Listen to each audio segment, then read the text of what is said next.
So yun mga ka-phrasers, nakabili kami ng pool dito sa Canadian Tire. Yan, ang pool na to, siguro dahil onting months na lang ay babalik na ulit tayo sa fall at mag-winter na naman kaya naka-sale na siya. So nakuha lang namin siya ng $50. Sana hopefully meron siyang kasamang water filtration system. So sa water filtration system na yan may kasama na siyang wala palang kasamang mga chlorine. So bumili rin kami ng chlorine para after ng swimming ay ma-sanitize, di ba? So, yan. May dadaanan lang kami dito mga phrasers. Balik ako sa inyo later. Bye-bye! Phrasers, welcome back po sa aming vlog. So, summer na naman mga ka-phrasers. Hahanap tayo ng bagong mapaggagawa natin dito sa bahay natin. Kaya, ito, bumili kami ng, pakita ko lang sa inyo ha. Yan o, bumili kami ng, tada! Pool set. Quick set pool. At if-fill natin ito, napakaraming tubig pala, 548 gallon. Nakasale kasi siya sa Canadian Tire, kaya napabili kami.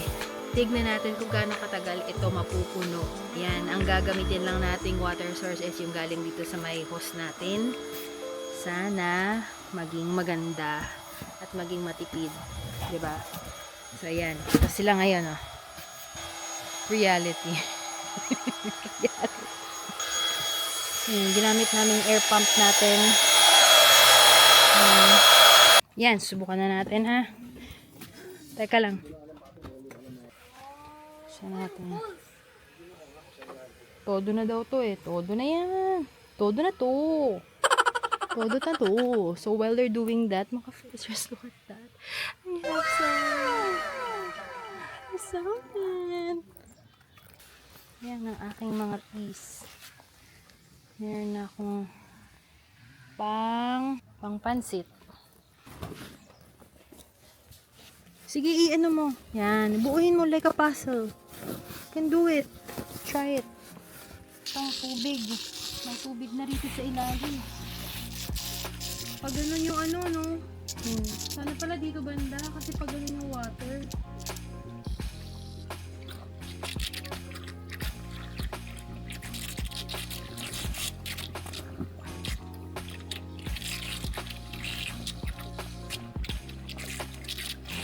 Tagal pala to.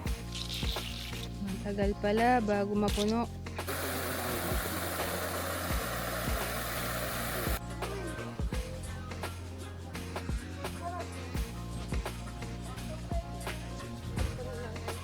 Wow, yan na siya.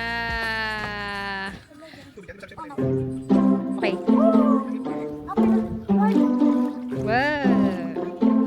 Sige na mo. Sana na yung